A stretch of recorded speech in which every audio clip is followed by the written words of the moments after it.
Nous y voici, j'ai déniché toutes les rumeurs de l'iPhone 15, les bonnes et les moins bonnes. Qu'est-ce qui change pas aussi? Déjà, premier changement qui devrait arriver, c'est les noms. On va retrouver l'iPhone 15 standard. L'iPhone 15 Plus devrait aussi être là. L'iPhone 15 Pro aussi, mais cette fois-ci l'iPhone 15 Pro Max, ne devrait plus exister, il devrait être remplacé par l'iPhone 15 Ultra. Toujours pareil, à prendre avec des pincettes, et dites-moi en commentaire ce que vous en pensez, si vous avez vu les mêmes rumeurs, mais c'est normalement ce qui devrait se passer. Alors l'iPhone 15 Max, bon, j'ai pas plus d'informations, c'est une belle légende, une belle rumeur, ça suit tout simplement l'Apple Watch Ultra, à savoir ce qu'il voudra, savoir si on aura un processeur ultra puissant, etc. Pour l'instant, j'ai vraiment pas de rumeurs, on va dire potable. Quoi qu'il en soit, les iPhone 15 devraient sortir en septembre. En tout cas, ils sont attendus en septembre 2023 et il n'y a pas de raison que ça change. Ce qui est intéressant, c'est qu'en juin cet été, il va y avoir la conférence de chez Apple, la WWDC World, qui va nous annoncer la nouvelle sortie d'iOS 17. Après, la nouveauté sera pas forcément dingue. De ce que j'ai pu voir, on va avoir une amélioration au niveau des fonds d'écran. Bon, ce qu'on a eu déjà sur iOS 16, une amélioration surtout sur l'écran de verrouillage. Et là, sur iOS 17, la personnalisation va être approfondie. Il n'y a rien qui va faire forcément rêver, mais en tout cas, Apple va se concentrer sur Dynamic Island. Oui, vous savez, la petite encoche toute moche d'Apple au-dessus, là, sur l'écran. Et figurez-vous que tous les iPhones, cette fois-ci, vont disposer de cette technologie ou de cette mocheté. À vous de me dire en commentaire. Mais voilà, l'iPhone 15 cette fois-ci n'aura plus l'encoche bizarre, il aura cette bulle énorme en haut de l'écran, comme l'iPhone 15 Pro, Max et peut-être même le Ultra. Certaines rumeurs parlent aussi d'une amélioration de la caméra selfie, du moins de la reconnaissance faciale Face ID. Elle devrait être améliorée, plus sécurisée et plus rapide. Bon, Face ID chez iPhone, excellent, fonctionne déjà très bien, je la trouve déjà assez rapide. Bon, si c'est encore amélioré, bravo iPhone, surtout que le Dynamic Island devrait être un petit peu plus petit, soi-disant.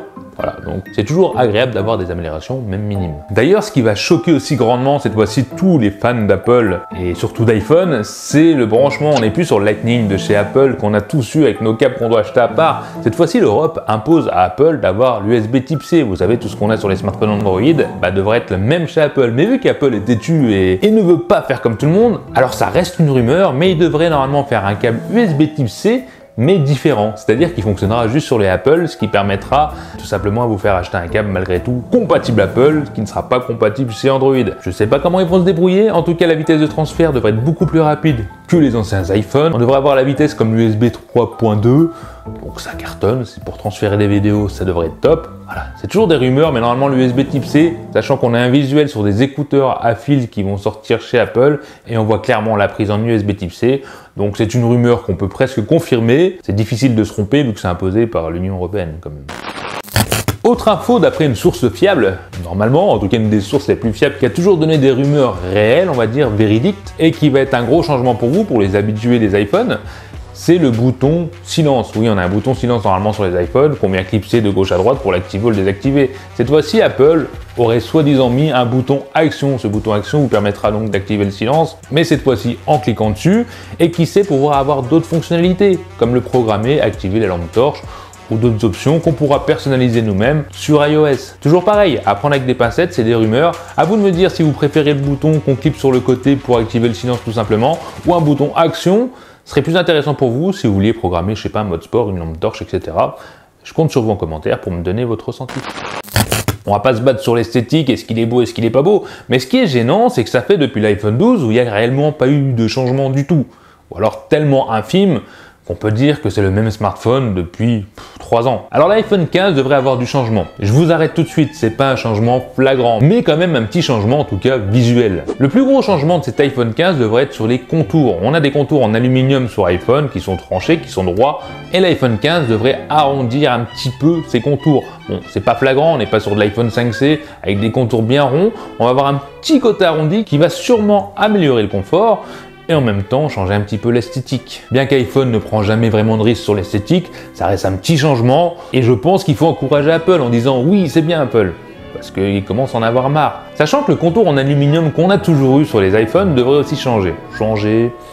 Sur certaines rumeurs, on parle d'un cadre en titane plutôt qu'en aluminium. Ça me paraît un peu dingue, mais voilà, c'est les rumeurs qu'on peut trouver. Après, pour tout ce qui est dos, on reste sur une plaque en verre. On a toujours la même plaque avec les caméras, il y aura 3 caméras, bon.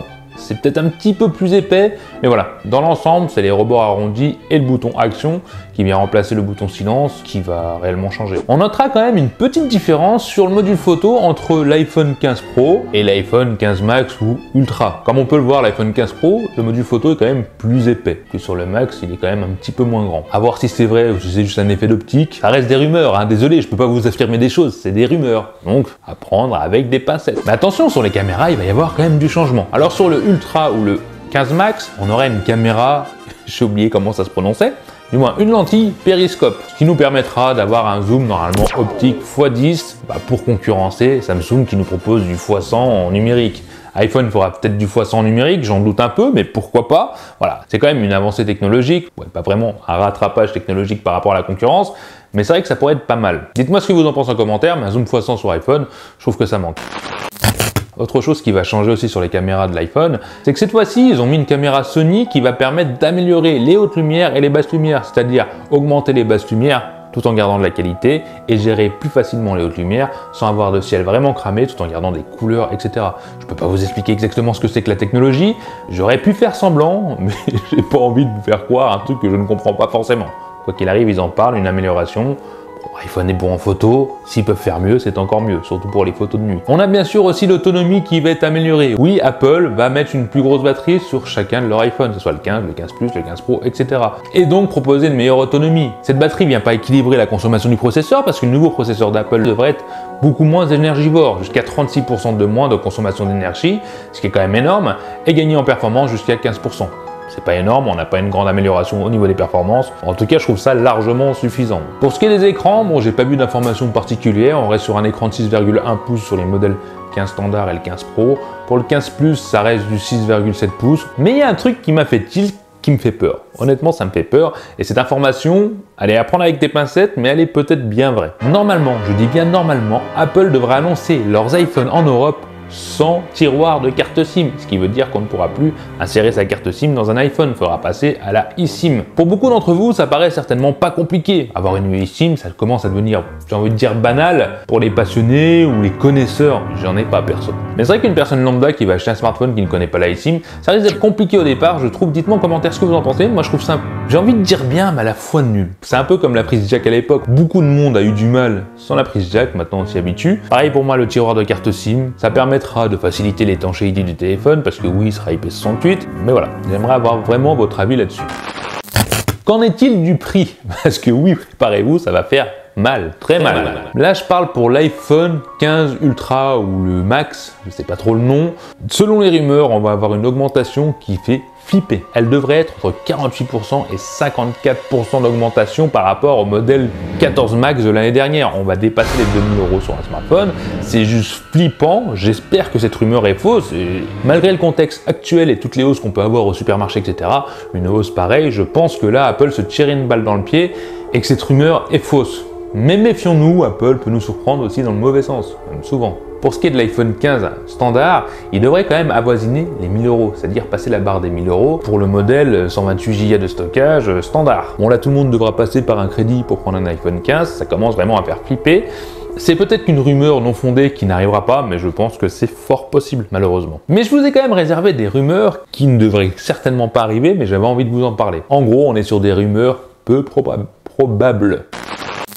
Soi-disant, l'iPhone 15 devrait avoir une caméra sous l'écran. Alors c'est une technologie qui existe, qu'on a vu chez des concurrents Android, mais qui n'est pas encore au point. Peut-être qu'Apple a réussi à faire une caméra sous écran parfaite, qui fonctionne très bien, mais j'en doute. Apple n'est pas du genre à prendre le devant généralement sur Android. Ils sont un peu à la bourre en général, pas surtout. Ne vous énervez pas en commentaire, mais c'est vrai qu'ils sont un peu à la bourre. Des rumeurs annoncent aussi une charge sans fil ultra rapide, même une charge standard ultra rapide. Je pense clairement pas qu'iPhone va changer sa charge, peut-être gagner un petit peu en rapidité, mais passer sur du 120 watts en recharge en 20 minutes ou 30 minutes, même en sans fil, je pense qu'il faut pas rêver. On parle aussi d'une rumeur d'écran pliable. Alors peut-être qu'un iPhone va sortir avec un écran pliable, il serait temps, Apple est toujours à la traîne, mais l'iPhone 15 pliable, j'y crois pas. Mais il y a quand même la rumeur qui parcourt le web. Et dernière rumeur qui me paraît improbable aussi, c'est que l'iPhone 15 devrait avoir l'empreinte digitale sous l'écran. Avec le Face ID qui fonctionne vachement bien, qui a été amélioré, une empreinte digitale sous l'écran, ça ne servirait absolument à rien. Donc je pense clairement pas que cette rumeur soit vraie, mais comme toujours, je peux me tromper. Alors voilà, je vous ai donné toutes les informations que j'ai pu trouver sur internet, les plus sûres et les moins sûres. J'aimerais que vous me donniez votre avis en commentaire, ce que vous en pensez. Est-ce que les rumeurs, vous avez vu les mêmes ailleurs? Est-ce qu'elles vous intéressent? Est-ce que c'est pas du tout ça? Bon, ça m'étonnerait. Est-ce que pour vous, ces rumeurs sont vraies? Est-ce que l'iPhone va être beaucoup mieux? Est-ce que ça va être une dinguerie? Ou est-ce qu'on va retrouver un iPhone 14 rafraîchi comme le 12, 13, 14 bon, dans la lignée d'Apple? Allez-y, lâchez vos commentaires. Et bien sûr, si tu viens de me découvrir et que tu ne me connaissais pas avant et que tu as aimé cette vidéo, je t'invite à t'abonner tout de suite et d'activer cette cloche de notification pour t'avertir des prochaines vidéos, parce que je fais souvent des tests smartphone et plein de vidéos sympathiques parce que je suis dedans. Voilà. Bon les tout qui me tiennent, je vous dis à la prochaine. Merci d'avoir regardé la vidéo jusqu'à là. Bye.